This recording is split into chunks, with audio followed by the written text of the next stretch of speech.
Tudo bem, Dani? Está me ouvindo bem aí? Estou ouvindo. Tu me ouve bem? Sim.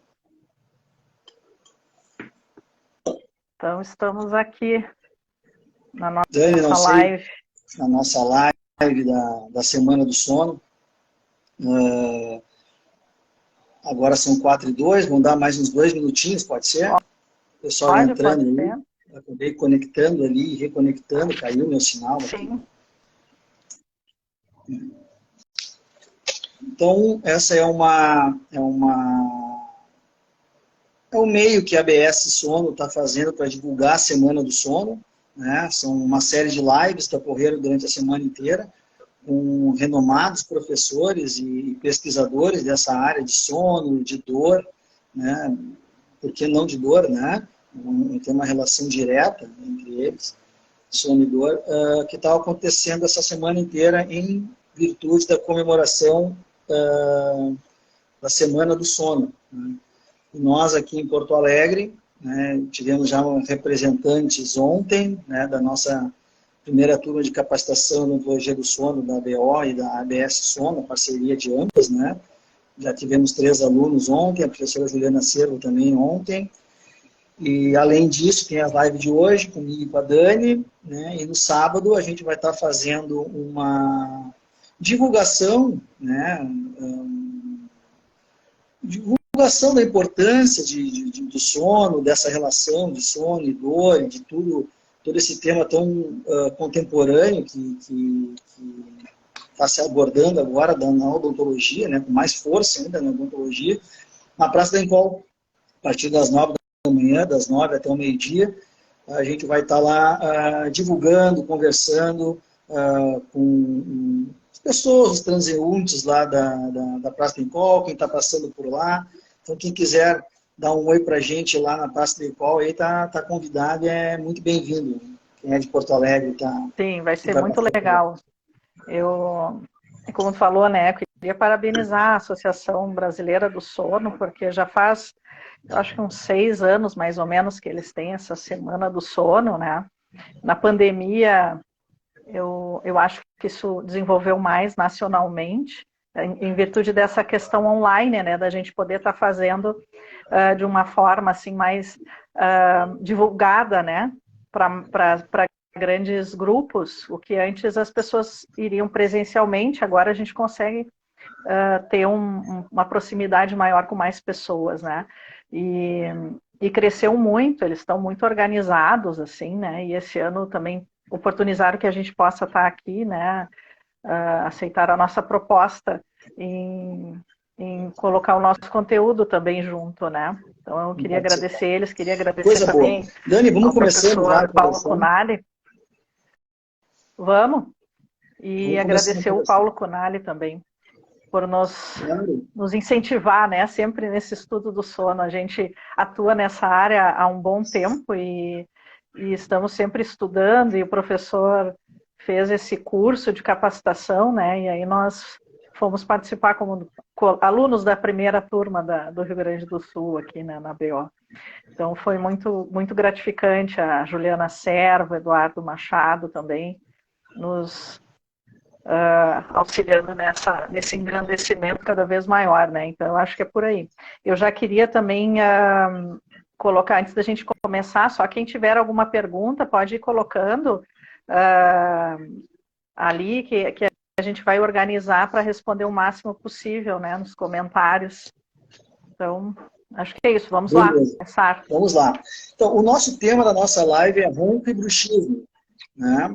Essa inter-relação tratando os dois problemas, né? Esse é o tema escolhido por nós para falarmos hoje de tarde na ABS Sono, né? Na verdade, são 2 temas antigos, mas ao mesmo tempo assuntos bem contemporâneos, né? O sono e o bruxismo, voltando agora com muita força, com o bruxismo de vigília e o bruxismo do sono, então, assuntos muito corriqueiros, digamos assim, no meio odontológico, e a gente trazer agora isso para uma área mais abrangente da medicina, da fisioterapia, enfim, da fonoaudiologia, eu acho que isso vem bem a calhar.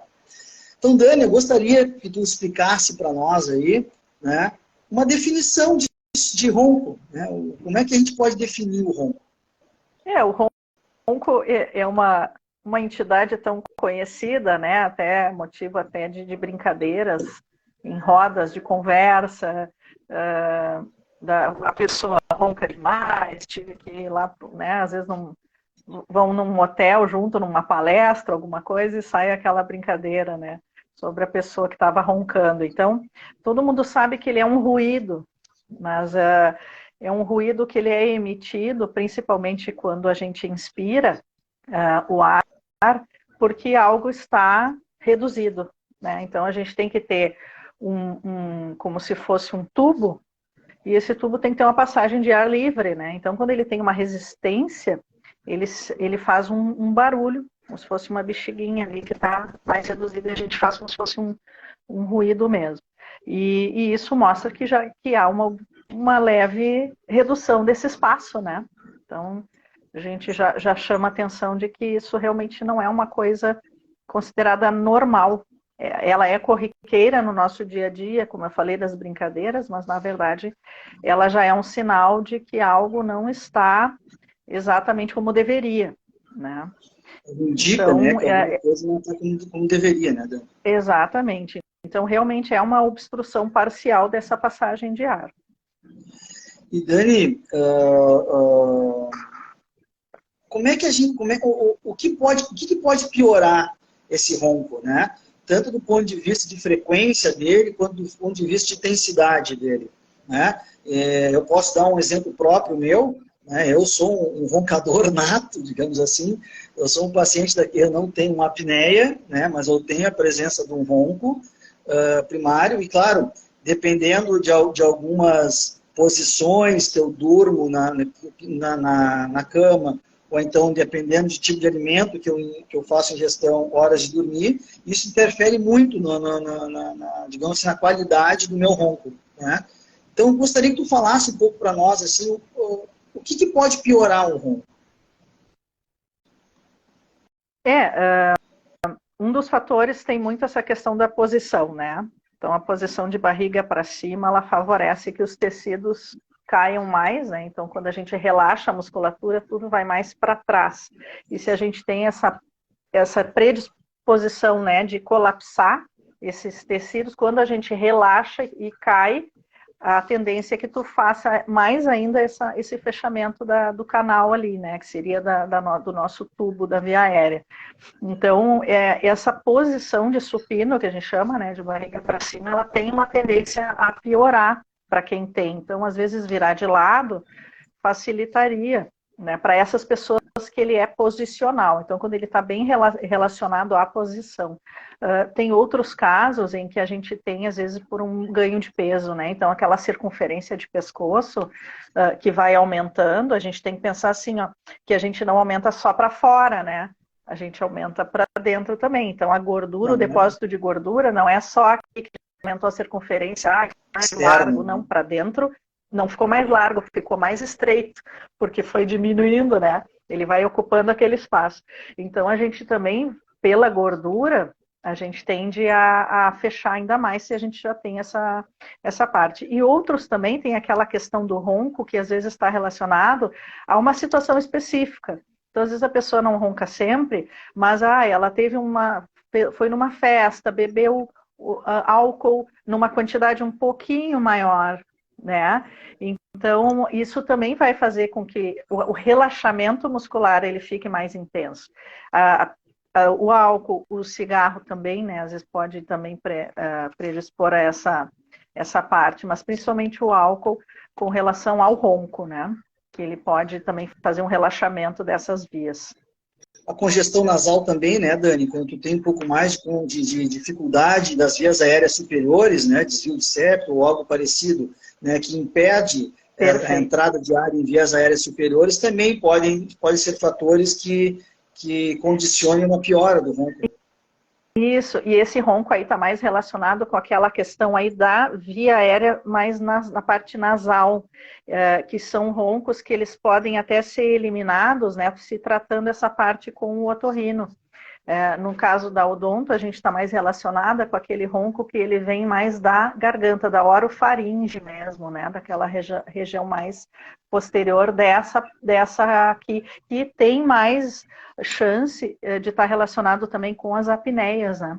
Porque aí a obstrução é mais abaixo, a gente não tem como suprir essa obstrução. Quando ela é mais da região nasal, a gente consegue, né, resolvendo a questão de cornetos, adenoides, né, essa parte, ou a congestão, né, eliminada essa rinite, essa parte, a gente volta então a ter uma respiração nasal normal e essa pessoa não ronca, né. Perfeito. E Dani, pergunta uma pergunta que eu te faço. A relação de gênero, ela tem a ver com a questão de roncar mais ou roncar menos? Sim, sim. Claro, a gente tem justo essa questão dos homens, né? Por isso a gente fala muito dessa brincadeira, né? Os homens têm uma tendência a roncar mais. Isso tem relação com uma questão anatômica também, porque eles têm uma faringe um pouco mais alongada, mais comprida, né, no sentido longitudinal, e com isso a chance de colapsabilidade dessa parte, de ela se aproximar e reduzir o espaço aéreo é maior. Também tem a outra situação que é a questão hormonal. Então a testosterona, ela também se relaciona com a diminuição um pouco da capacidade ventilatória, né? Então ela vai reduzir um pouco a ventilação. E isso, então, o que a gente espera? A gente espera que o adolescente já possa, se ele tem alguma predisposição, alguma questão anatômica, desde a adolescência o homem pode já começar a ter ronco, né? Na mulher já é uma situação inversa. Por quê? Porque a mulher, a progesterona e o estrogênio, eles aumentam a capacidade ventilatória, então eles aumentam a ventilação na mulher. E a faringe também é diferente anatomicamente. Então, o que acontece? Conforme a mulher vai envelhecendo, com a menopausa, em que esses hormônios se desorganizam, aí a mulher passa a ter mais chance de roncar. E é justo o que ocorre, né? Nas queixas, mulheres acima de 50 anos que diziam, eu nunca ronquei na minha vida, não sei como é que isso está acontecendo, né? Então, também tem uma questão hormonal. E Dani, também vale salientar também que o homem tem uma predisposição a acumular uma maior quantidade de gordura na região do pescoço também, o que aumenta o diâmetro dele, né, dessa região. E como você explicou anteriormente ali, a gordura não é só externa, é interna também e colabora para o colapso de todo esse sistema, né, que acaba gerando o ronco. Perfeito. E, Dani, e as mulheres grávidas? Elas podem desenvolver, nem que seja um ronco temporário durante a gravidez, visto que aumenta a quantidade de peso e tem essa questão de regulação hormonal. Tem sim. E às vezes até a questão de edema, né, que a mulher grávida, a gestante tem.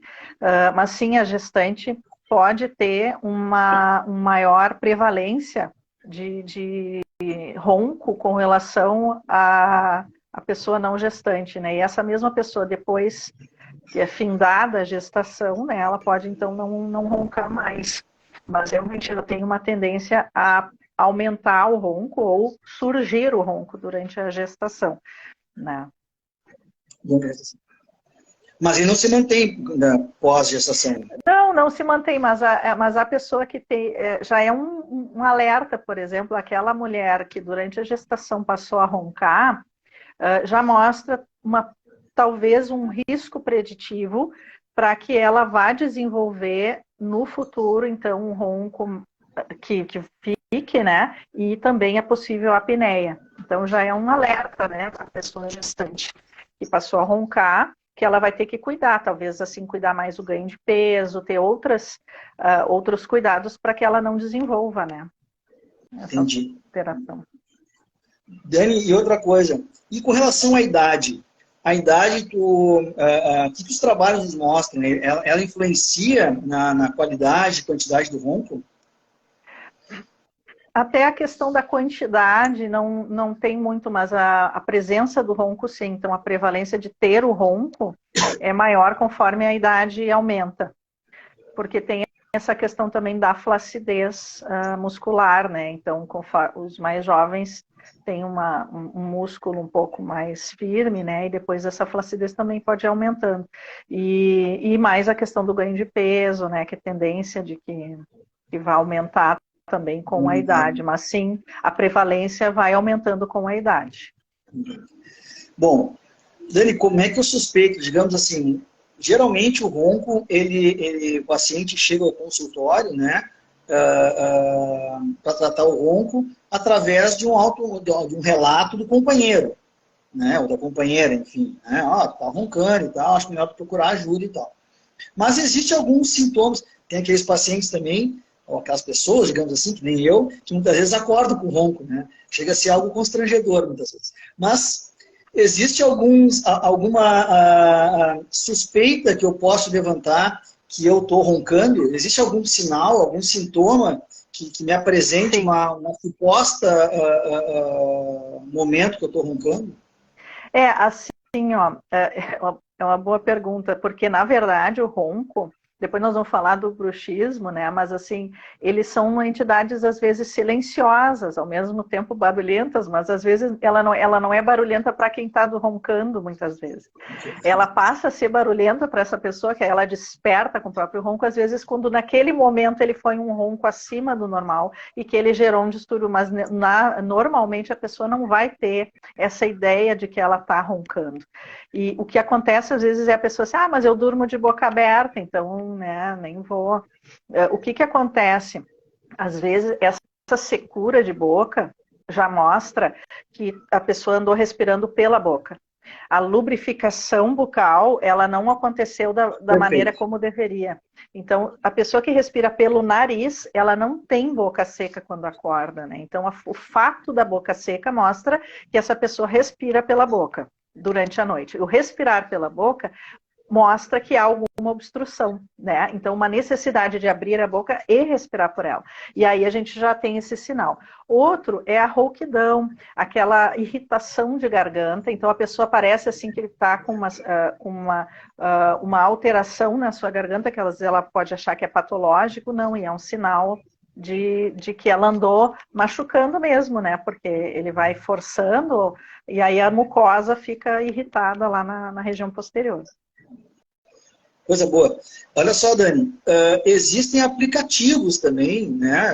Com a evolução, existem aplicativos que também eles mensuram, né? Eles apontam se a pessoa está roncando ou não. Sim, sim. São aplicativos muito úteis, né? A única coisa que a pessoa tem que fazer é, às vezes, dormir sozinha quando ela usa o aplicativo, porque eles não têm muita sensibilidade com relação a sons diferentes. Então, se o parceiro também ronca, ele não vai dizer que foi de ti, né? Pode ser também que veio da outra pessoa aquele ruído. E, às vezes, dependendo do ruído, né, dos decibéis que for gerado, se a pessoa tem algum outro ruído ao redor, às vezes eles não diferenciam. Então, uma moto que passa, a pessoa está numa avenida, dorme perto de um lugar movimentado, às vezes a moto dá uma roncada ali perto da janela. Então, assim, a gente tem que cuidar certas situações quando a gente usa os aplicativos, por causa dessa sensibilidade, né? Mas sim, eles são úteis como uma triagem desse paciente. O que pode acontecer é que ele pode dar algum falso positivo em virtude dessa ausência, assim, ele não é tão sensível com relação a isso também, né? Então, a gente tem que cuidar, o paciente não... Talvez associando o aplicativo a esses sinais e sintomas que você apresentou, aí sim, talvez fica um diagnóstico mais fiel, né? Tem as polissonografias Dani, tipo 4, seguindo aqui esses sensores, eles são mais... Diga. Não, acho que nós estamos com um pequeno delay. Ah, tá. Pode concluir aí. Tipo 4. Ah, tá. Não, é que a polissonografia tipo 4, esse sensor do ronco, que eles estão fazendo uns estudos mais aprofundados com o sensor de ronco deles. Então, na polissonografia do tipo 4, que tu pode gravar o ronco também durante a noite, a pessoa leva o aparelho na sua casa, ele vai medir a dessaturação de oxigênio e, ao mesmo tempo, vai ter essa gravação do ronco. Esse é um pouquinho mais sensível. Mesmo assim, claro, a gente pede para ele não dormir, a pessoa não dormir com o parceiro, né, de cama, para não dar essa influência, mas ele já não é tão sensível aos ruídos externos, outros, né? Então, aí sim, aí é melhor utilizar. E esses aplicativos que o paciente vai usar, ele sozinho, no caso, né, que não tem um acompanhamento, aí a gente só tem que cuidar, porque às vezes ele vai dizer assim, mas eu ainda estou roncando. E não necessariamente é verdadeira. Aí tem que, realmente, como falou, observar outras coisas. Joia. Dani, tipos. Existe tipos de ronco? Né? E quais são esses tipos de ronco? Sim, nós temos alguns tipos, né? Então, o ronco, ele pode ser o que a gente chama de ronco simples, né? O ronco primário. O nome do aplicativo. Tem o Snore Lab. De repente, tu escreve ali no comentário, Fabrício, depois o Snore Lab. Sim. Que é um dos aplicativos, né? Que teve uma pessoa ali que colocou. Tá. E aí, assim, então o ronco primário, que é aquele ronco simples. Então a pessoa ronca, como tu mesmo falou, né, Fabrício? Eu ronco, mas eu não tenho apneia. Não tenho sintomatologia, ou seja, eu não tenho cansaço. Eu não sinto essa coisa toda, né, de estar com despertares muito, né? Não tem dessaturação, nada. Então é aquele ronco. A pessoa roncou porque tem uma obstrução ali por alguma razão, mas flui o ar para a pessoa o suficiente para que ela não tenha uma dessaturação de oxigênio e o suficiente para não gerar um esforço respiratório, porque é o esforço do pulmão para que eu supra essa obstrução, mesmo que parcial, isso cansa e a pessoa pode acordar cansada. Então, existe esse ronco que não gera sintomatologia diurna, não gera apneia, é só o ronco. E existe um ronco, então, que a pessoa não vai ter apneia, ou seja, ele ainda não caracteriza obstruções a ponto de reduzir dessaturar a oxigenação dessa pessoa durante a noite, mas a pessoa já começa a ter sintomatologia. Por quê? Porque ela cansa, porque o esforço apesar do ronco, o esforço para ela se manter oxigenada é um esforço do pulmão, e esse esforço respiratório, que a gente chama de síndrome da resistência da via aérea, gera cansaço. Então, às vezes a pessoa ainda não vai ter apneia, mas ela começa a ter sintomatologia. Um cansaço, às vezes é uma desatenção durante o dia, né? Aquela coisa da memória também. Então, ela já começa a ter sintomatologias. Já o outro ronco, que aí é o ronco apneico, aí sim, esse é o ronco em que a pessoa já tem a síndrome da apneia instalada, né? E ele pode estar presente, às vezes, de uma forma, às vezes não tão intensa, né? Mas a pessoa ela começa a roncar e, de repente, obstrui e aí ela gera apneia, né? E aí, todos aqueles índices de apneia e hipopneia já ficam mais elevados, a dessaturação também já fica mais elevada, né? O eletrocefalograma da penetração, o sono fica alterado. Então, todos aqueles sintomas, né, que tu falou, que nos outros tipos de ronco não aparecem, neles começa a aparecer. Né? Tá. É claro que tudo isso com a idade, né, também é diferente, né, Dani? Sim, sim. Então, a gente tem que cuidar, por exemplo, assim, um ronco primário, ele é um sinal de alerta, a gente vai fazer alguma coisa, se perceber que é um ronco que atrapalha o parceiro, porque também tem uma situação, né? Se for pensar, a gente está falando também de distúrbios do sono, um ronco, mesmo que, é um ronco primário, não tem sintomatologia, não tem, né? Mas ele pode estar alterando o sono do parceiro, e imaginem, um ronco que tem uma intensidade maior, a gente pode alterar em 1h30 o sono do parceiro. Então é como se a pessoa dormisse 1h30 a menos. O roncador dorme que é uma beleza. Ele dorme bem, mas o parceiro tem 1h30 de sono só por estar ali junto. Não. Então, a gente tem que controlar. Então, mesmo assim, ter o ronco, né, tem que ter um cuidado desde o início, independente de riscos, né? E claro que essa pessoa que ronca, que tem um ronco primário, pode vir a desenvolver no futuro, né, conforme envelhece, se aumentou o índice de massa corporal e tudo mais, de ter essa apneia aí, né? Ele progredir. Resumindo, então, Dani, né, a gente tem que avaliar o início desse ronco, a duração desse ronco, a progressão desse ronco, não sei por quanto tempo esse indivíduo está roncando, se piorou com o tempo, se não piorou, se houve algum aumento do IMC dele, um aumento de peso desse paciente, né? Ou seja, tudo isso vai nos dar subsídio. Se o paciente apresenta alguns sinais e sintomas de um paciente apneico, como sonolência, ou seja, você tem que avaliar todos esses parâmetros para poder tentar identificar o tipo de ronco que ele tem. Ali eu só, antes da gente passar também, não sei se agora quer passar mais adiante, mas eu vi que tem uma pergunta sobre o Biologix, e do Biologix com relação a ser um bom instrumento para a apneia. Sim, ele tem já uma validação com a polissonografia, né? Então, ele é um bom instrumento, sim, de triagem, uma polissonografia tipo 4, e que pode, sim, ser utilizado, principalmente em locais que a gente não tem acesso à polissonografia do tipo 1, né? Então, imagina a pessoa ter uma polissonografia do tipo 4, ele pode ser. Mas ele não vai nos dar outros parâmetros desse sono da pessoa. Ele vai me mostrar que essa pessoa tem a dessaturação e tudo, né?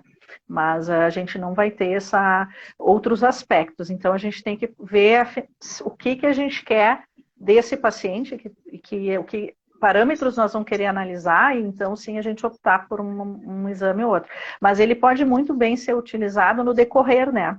Então a gente às vezes, tu começa, faz uma polissonografia do tipo 1 até para analisar melhor a arquitetura do sono desse paciente, se ele não tem outras alterações acontecendo, e no decorrer do tratamento a gente lança a mão de uma polissonografia do tipo 4 para fazer esse acompanhamento periódico, porque ele pode piorar, né, ao longo dos anos. Aumentou o índice de massa, aí ele pode então começar a ter, piorou o meu ronco, que eu não estava roncando com o tratamento, agora eu passei a roncar, e aí tem que rever todo esse aspecto. Importante falar também, quando se usa o Biologix, o ideal é não ser numa noite única, né, Dani? Fazer pelo menos uma mediana ali de 3 noites, pelo menos, né, porque o aparelho ele varia muito, né, de uma noite para outra. Né? Então, para a gente ter pelo menos uma média, né, para ficar um resultado, ou então uma informação um pouco mais fidedigna, né, do que a gente está tentando. Bom, Dani, além do ronco, a gente tem uma outra comorbidade associada ao sono, que é também pauta da nossa palestra, da nossa live aqui, que é um tipo de bruxismo, né, um tipo relacionado ao ritmo circadiano, né, que é o bruxismo do sono. Né? Tens como você definir para nós o que é o bruxismo do sono? Pois é. Então, de novo, nós vamos para, né, que o ronco é uma desordem respiratória relacionada ao sono, né? A gente tem o bruxismo como uma desordem de movimento relacionada ao sono. Então, nós temos dois distúrbios relacionados ao sono do nosso indivíduo, né? E ele é uma atividade muscular que fica acima do que a gente consideraria normal para uma atividade muscular mastigatória, né? Porque nós temos movimentos normais durante o sono para deglutir, para melhorar a salivação, né, a lubrificação da mucosa, nós vamos tossir. Esses movimentos, eles vão acontecer durante a noite naturalmente, né? Mas quando eles atingem um patamar maior, aí a gente considera isso como um bruxismo do sono. Sim, até vale salientar que o único exame, digamos assim, fora o exame clínico, né, algum exame de acompanhamento do bruxismo do sono é a polissonografia. Não tem outro exame que vai nos mensurar ou vai nos afirmar se o paciente tem ou não bruxismo. Né? É só a polissonografia tipo 1 que vai nos referendar se o paciente apresenta o bruxismo do sono ou não. O mesmo diagnóstico... Desculpa, Dani. E mesmo assim, tem na solicitação, aqui vale um adendo, tem que se fazer a referência ali, né? Quando você faz a exame de polissonografia, você tem que referendar que tu quer fazer a avaliação ali da polissonografia da síndrome da apneia e apneia obstrutiva do sono e bruxismo do sono. Né? Se você não faz, se não salienta isso, aqueles eletrodos, né, que se colocam para fazer a mensuração do bruxismo, que são locais específicos, né, eles não vão ser colocados na polissônia. Só um adendo.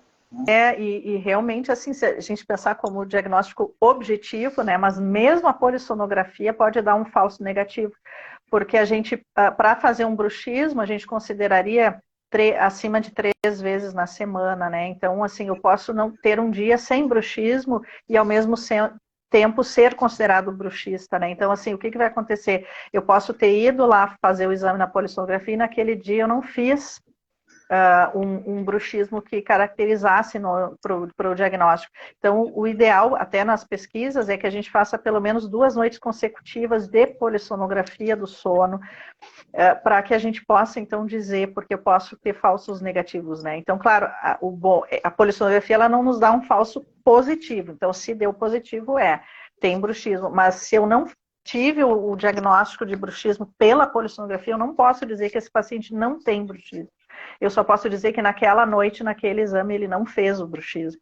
E aí fica um exame muito complicado quando a gente pedir só para isso, né? Se a gente não for analisar de outras formas, fazer o diagnóstico de bruxismo do sono é bem complicado de uma forma objetiva, até pela questão financeira também, né? Claro. Porque fica complicado a gente pedir esse exame e pedir também para a pessoa dormir 2 noites. 2 noites.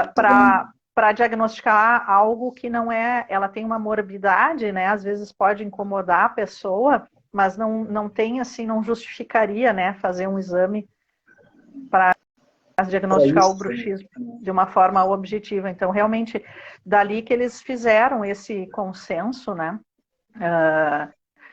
Recentemente foi feito um grupo de pesquisadores, né, da área do bruxismo do sono, criaram um consenso de itens, né, que a gente determinaria a partir de exame clínico e entrevistas desse paciente, que a gente conseguiria, através disso, conseguir dizer realmente é um bruxismo, como provável bruxismo, ou possível bruxismo, ou um bruxismo definitivo, né? Então, assim, o bruxismo definitivo, ele depende da polissonografia.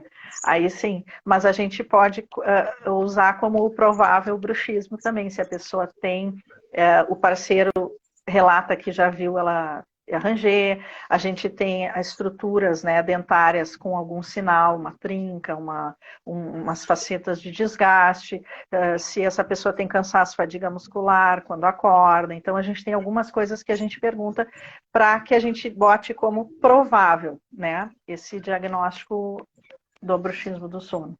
Do bruxismo do sono.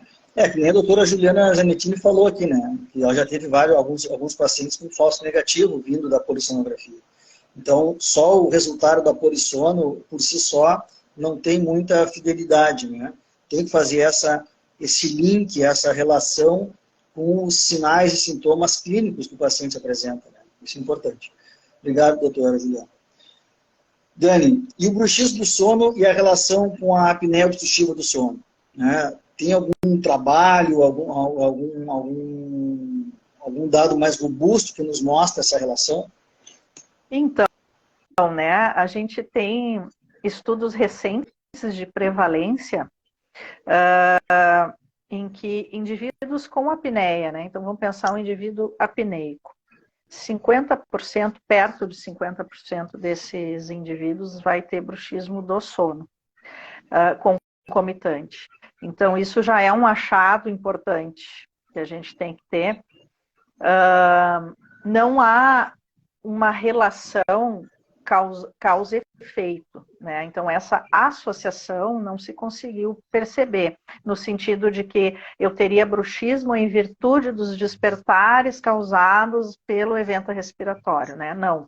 Mas essa pessoa que tem apneia, em virtude dessa arquitetura toda do sono que vai alterar, vai também ter bruxismo do sono, mas não como causa e efeito, mas como comorbidades caminhando juntas nesse paciente, né? Então, tem 2 estudos importantes, um agora, que teve agora 2023 mesmo, foi publicado sobre isso, na equipe do Lobezu, né? Então, assim, o Lee, que foi o autor principal, e que realmente tem essa questão. E imagina, 50% dos pacientes com apneia, e é um estudo que foi feito muito com bastante, um N muito relativo, significativo, né? Então, assim, já nos mostrou isso aí. E daí, que é aquela situação também que a gente percebe, que tanto o ronco, vamos pensar em ronco, né? O ronco e o bruxismo do sono. Aparece mais nos homens, então a gente tem essa, né?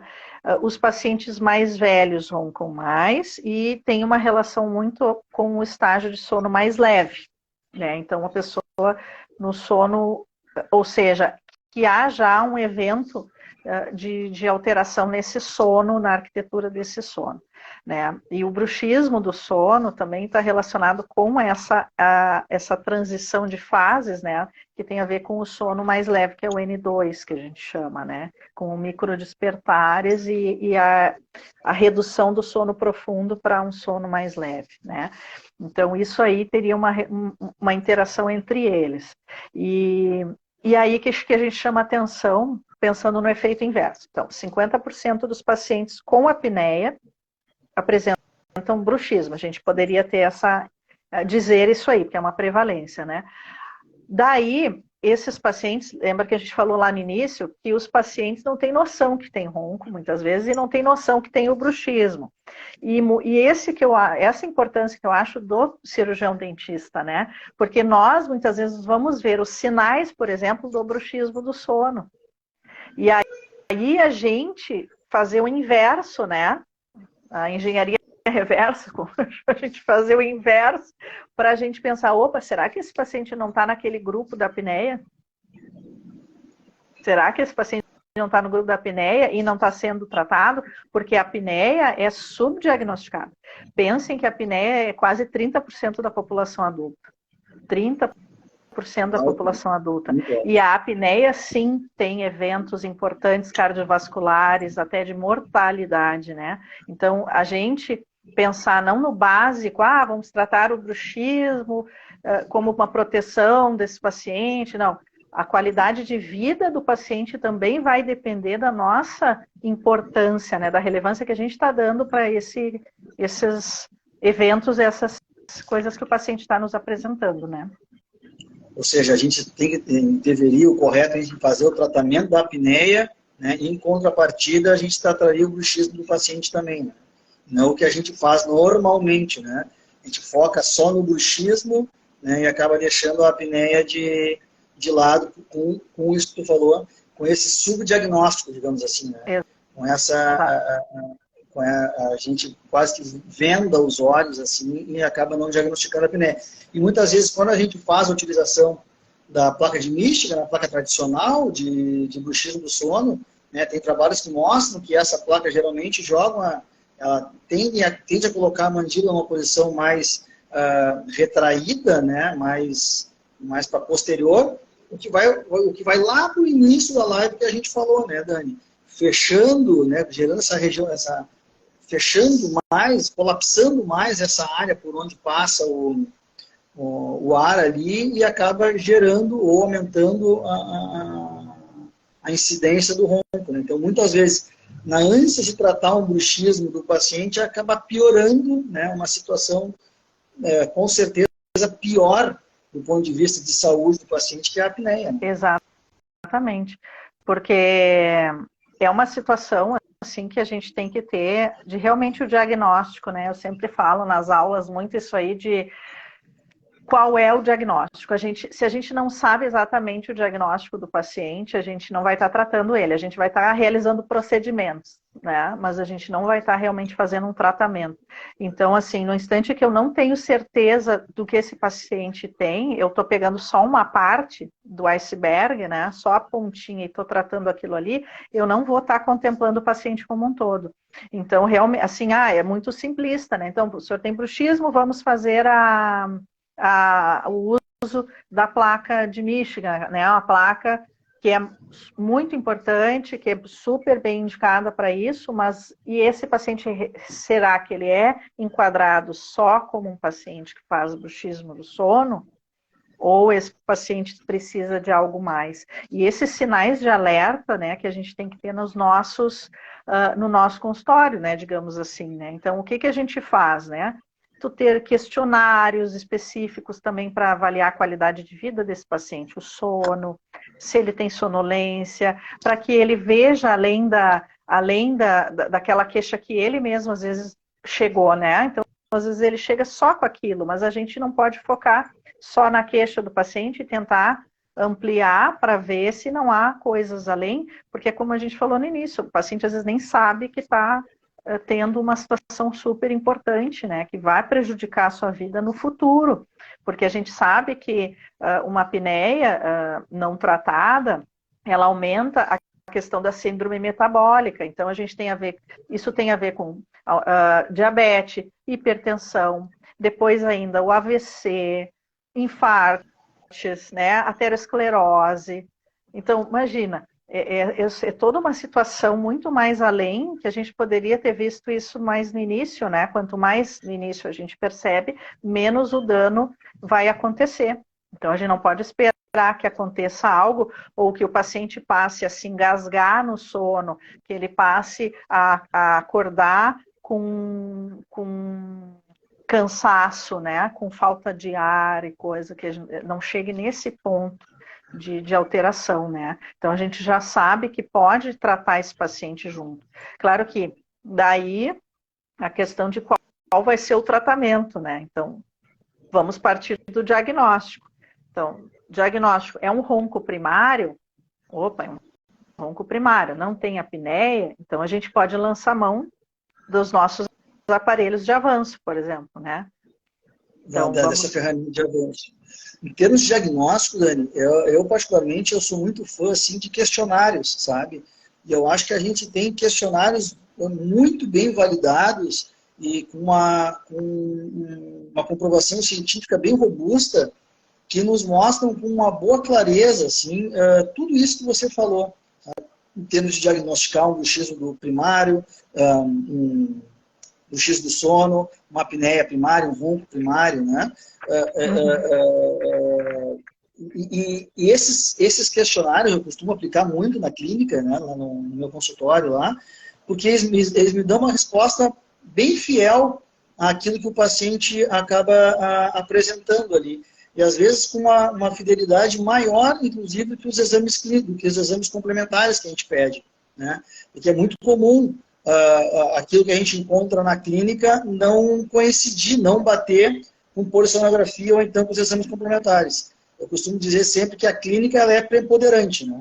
Então, enquanto mais eu conseguir investir na clínica e os questionários me possibilitam isso, melhor vai ficar meu embasamento para tentar chegar no diagnóstico mais apurado, né? Acredito eu. Com Dani, certeza. Pode falar, não sei. Com certeza, é isso. Eu acho que é a colocação perfeita. A clínica é soberana, né? E para isso a gente tem que saber o que a gente está procurando. Porque não tem nenhum exame que vá nos dar uma resposta se eu não tenho conhecimento nem para analisar esse exame, né? A gente se basear em laudos mostra que a gente ainda não está preparado para esse exame, né? Então exatamente. A gente tem que saber interpretar esses exames conforme o que a gente quer. Por isso que eu gosto muito de salientar, assim, eu acho que o futuro do diagnóstico da apneia também, por que não, mas do bruxismo, ele está na fenotipagem, né? A gente tentar identificar e tentar formar, né, esses clusters, esses grupos de paciente, né, para a gente poder determinar para esses grupos qual a melhor terapia, qual o melhor tratamento para eles, né? Eu acredito muito nisso. E uma das maneiras que a gente tem de criar esses grupos é através dos questionários, né? O perfil do paciente, tanto psíquico quanto comportamental. Eu acho que isso é muito importante quando a gente fala em bruxismo do sono, né? Em bruxismo vigília também, mas em bruxismo do sono, né? E relacionar isso com a apneia.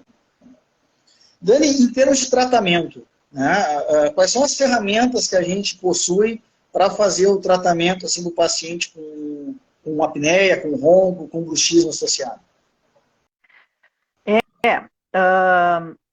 O interessante é isso aí, né? Que a gente saiba o diagnóstico. Então, assim, mesmo o paciente que ronca, a gente sabe que ele ronca e a gente sabe que tem bruxismo, por exemplo, né? a gente tem que saber se não está frente a essa questão da apneia, né? Então a gente tem que ter certeza do índice de dessaturação desse paciente. Porque aí também pode variar o que eu posso oferecer para o paciente, né? Mas vamos pensar num paciente com um ronco primário ou com uma apneia de leve a moderada e que faz bruxismo, né? Eu posso lançar mão de uma placa de avanço mandibular, que seja titulada, né, o avanço conforme o caso, e que a gente pode utilizar muito bem para os dois casos, né? Inclusive até para DTM, né? A gente já tem os estudos que mostram essa questão, mas vamos focar em bruxismo. A gente tem até um estudo que saiu agora em 2023 também, que fala que tanto o CPAP quanto o aparelho de avanço mandibular, eles reduzem os eventos do bruxismo. Quando a gente pensa em que a gente está tratando também o bruxismo, que esse sim pode ser secundário a um evento de despertar. Então, quando a gente melhora os despertares dessa pessoa, noturnos, né, a gente melhora o padrão da arquitetura do sono, a gente pode melhorar o bruxismo secundário. E aí a gente tem uma redução do bruxismo do sono usando esses aparelhos, porque a gente está melhorando o sono da pessoa. Então, a gente tem um efeito inverso. Claro que aquele bruxismo primário, né, que aí é um bruxismo central, que tem outro que é uma causa própria, aí esse bruxismo vai permanecer. Mas o bruxismo que é secundário a um distúrbio do sono, ele vai melhorar, tá? Então, a gente já tem os estudos que mostram isso aí.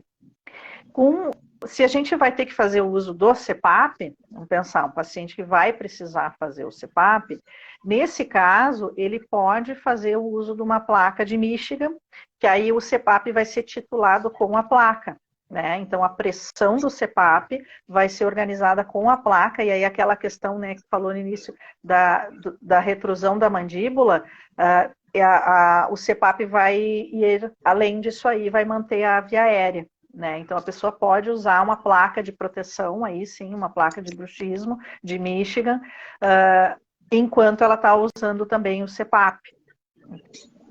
E isso tudo depende do grau de apneia desse paciente, né, Dani? Se é uma apneia leve, uma apneia moderada, uma apneia grave. Né? Então, exatamente. Isso, dependendo do grau de apneia, a gente vai determinar também se o paciente vai fazer o uso de um dispositivo de avanço ou de um CPAP. Só um parênteses aqui. Ô, Dani, depois me consegue esse artigo aí. Esse artigo aí eu não tenho. Eu achei interessante esse CPAP aí. Esse é o do LIDA, é do grupo do Lobezu também. É um dele recente agora de 2023, bem interessante. O que é interessante saber, né, que inclusive com o CPAP diminui esse bruxismo secundário. Diminui. Porque é a questão daí do bruxismo secundário, né? Se o bruxismo é secundário, é um evento de despertar, aí a gente tem e esse evento de despertar está relacionado a uma alteração, aí sim a gente... Agora, se o bruxismo primário, que aí não tem... são outras, né? Outros eventos que caracterizam ele, então aí sim, esse vai permanecer. O bruxismo primário a gente não tem muito controle sobre ele, né? Mas o bruxismo secundário, que ele é uma resposta, uma reação a alguma situação, né? Por exemplo, a medicamentoso, um sono mais errático, a pessoa bebeu, da mesma forma do ronco, né? Então vai alterar o sono, a tendência é que a pessoa faça bruxismo naquela noite.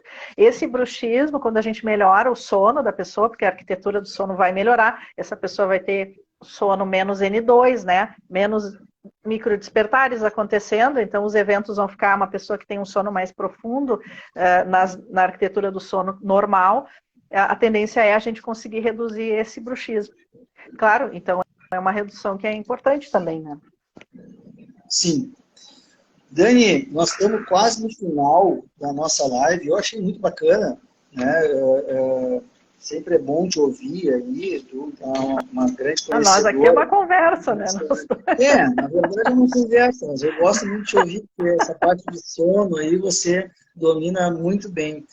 Dani, que recado final tu poderia deixar dos dentistas, visto esse aumento, esse crescimento, não vou dizer de especialidade da odontologia do sono, que não existe, né? Mas o aumento desse interesse do dentista e do envolvimento do dentista no tratamento dos pacientes com com distúrbios do sono, algo que vem crescendo muito do ano de 2000 para cá, né? O estudo do sono e a importância do bem dormir, né? Tudo isso que a gente sabe, né? O dentista entrando no tratamento dessas patologias do sono de uma maneira tão não vou dizer fundamental, mas tão importante, né? Visto que quando a gente trata um paciente com um distúrbio do sono, com um aparelho de avanço mandibular, né? O paciente, de imediato, ele relata uma grande melhora, né, na qualidade de vida, na questão de humor, na questão de ficar um pouco mais esperto, um pouco mais atento, um pouco mais concentrado. Então, melhora todas essas características do paciente quando a gente faz uso de uma placa de avanço de mandíbula, mesmo que a gente não tenha muita noção de diagnóstico. Então, a gente vê a importância da odontologia no tratamento de distúrbio do sono, né? Que recado você poderia dar falando desses distúrbios do sono relacionados ao bruxismo, né? A gente deixou mais ou menos claro aqui, mas para fazer um fechamento, tipo uma conclusão, assim, que recado? Eu começo até pelo slogan dessa semana do sono desse ano, né? Que o sono é essencial para a nossa vida. Então, a gente não dorme simplesmente para descansar, né? Assim, estou cansado, vou dormir. Não, ele é uma situação fisiológica importante e que ele deve ocorrer da maneira adequada, né? Porque o prejuízo a longo prazo começa a ser grande, né? A conta vem. Então, o cirurgião dentista, o meu recado principal é tratar esse paciente como um todo, não ir tanto só naquela queixa inicial do paciente, e na hora de propor o tratamento, que vocês realmente saibam, né? A gente tem que saber o que eu vou tratar, e em todos os aspectos, pensando em todos os fatores de risco, em todas as situações que podem estar comórbidas, né? Concomitantes a esse... né? Porque a gente tem até a questão da insônia comórbida, né? Aquela coisa. Então a gente tem muitas comorbidades e quando a gente entra na questão do sono, né? Vamos pensar no bruxismo do sono, que ele é uma desordem de movimento relacionada ao sono. Então, sem conhecer o sono, a gente não tem como tratar o bruxismo.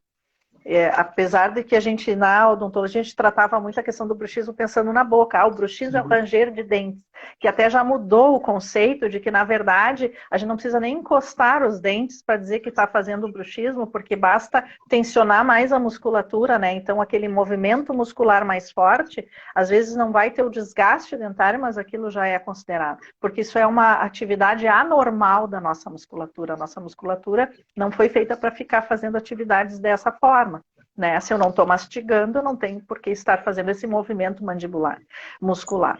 Então, se eu quero tratar bruxismo do sono, não é bruxismo em vigília, porque aí são coisas diferentes. Eles têm o mesmo nome, mas o sobrenome é outro, então não é da mesma família. Então, assim, bruxismo do sono, eu preciso conhecer o sono. Então, essa seria o meu recado, assim. Então, vamos nos aprofundar em como é o sono, né? E alterações do sono que podem estar concomitantes a esse nosso bruxismo, tá? Porque aí sim a gente vai trabalhar, atender o paciente como um todo. E nesse sentido, é importante da gente saber encaminhar, né? Porque uma vez que tu conhece esse diagnóstico, tu dizer, opa, eu estou frente a uma situação que vai além da minha alçada e eu vou então precisar ter uma minha equipe de colegas, né, de outras profissões também. Então eu vou precisar de um físio, vou precisar do otorrino, eu vou precisar de outras, né? Então isso é interessante. E uma coisa também que eu tinha deixado para falar no fim, que eu vi que tinha sido uma pergunta, é que a criança que ronca é normal? Não. O ronco nunca é normal. tá? O normal do ronco é aquele ronco que está relacionado a uma situação específica. Então, a pessoa bebeu, a pessoa teve uma noite, foi dormir numa festinha, a criança foi numa festinha, vai ter um sono mais atrapalhado, estava com congestão, estava gripadinha, coisa assim, ela pode roncar. Mas aquele ronco que vai mais do que 2 vezes na semana, a criança precisa ser avaliada, tá? Não deixem assim, não é normal o ronco. Nenhum ronco é normal. Então, a gente precisa avaliar esse indivíduo. Dani, que legal. Acho que foi isso. Muito obrigado. Quero fazer agradecimento também à ABS, né, Associação Brasileira de Sono, pela oportunidade e por estar divulgando, né, a importância de dormir bem, né, e nós, como dentistas, também fazer parte desse projeto. A gente fica muito honrado e agraciado. Muito obrigado mais uma vez pelo convite, né? Muito obrigado também aos nossos professores, a Juliana Servo, a Eduardo Machado, a Paulo Cunari, que de uma forma ou outra eles nos estimularam e nos estimulam ainda a continuar estudando e nos envolvendo com essa parte, digamos assim, da odontologia, que quando a gente começa a estudar sono, assim, abre um leque de opções assim, de tratamento e abre um leque de diagnósticos diferenciais que a gente pode fazer, que é algo assim, surpreendente, sabe? Eu fico muito feliz assim, de ter começado a estudar o sono. E o paciente depende disso, né? Eu acho que é a nossa responsabilidade, porque nós somos da área da saúde, né? Então, a gente tem que entregar para o paciente o melhor atendimento possível, né? Dentro ainda mais numa situação que a gente sabe que tem alterações sérias no longo prazo, né? Então, acho que é importante que a gente continue estudando, né? A educação tem que ser contínua. Tá certo. Alguém tem mais alguma pergunta e tal? Nós temos mais 1 minuto e 30 de live, né? É melhor, eu sempre gosto de encerrar antes que o Instagram me encerre, entendeu? Para dar pelo menos um recado final. Assim, para dar um tchau, né? Para dar pelo menos um tchau pro pessoal aí. E agradecer a todos que estiveram com nós aqui essa tarde, aqui, ou pelo menos deram uma passadinha aqui, deram um aceno, ou fizeram alguma contribuição com essas perguntas aí. Muito obrigado pelo apoio. A gente fica disponível também no nosso Instagram, claro. E quem quiser chamar no direct alguma coisa, né? Às vezes não conseguiu conversar durante a live, aí a gente está disponível. Né? E quem for de Porto Alegre aí, ou do Rio Grande do Sul, da Grande Porto Alegre, quiser aparecer na Encol lá no sábado às 9 da manhã, das 9 ao meio-dia, estaremos lá, né, fazendo essa campanha. Vamos lá matear. A gente já está mateando aqui, né? Vamos matear um pouquinho lá na Encol. Então tá legal. Dani, mais uma vez, muito obrigado. Perfeito. Né? Pessoal, muito obrigado, tudo de bom. Bom final de semana para todos aí. Perfeito. Forte abraço. Tchau. Tchau, tchau.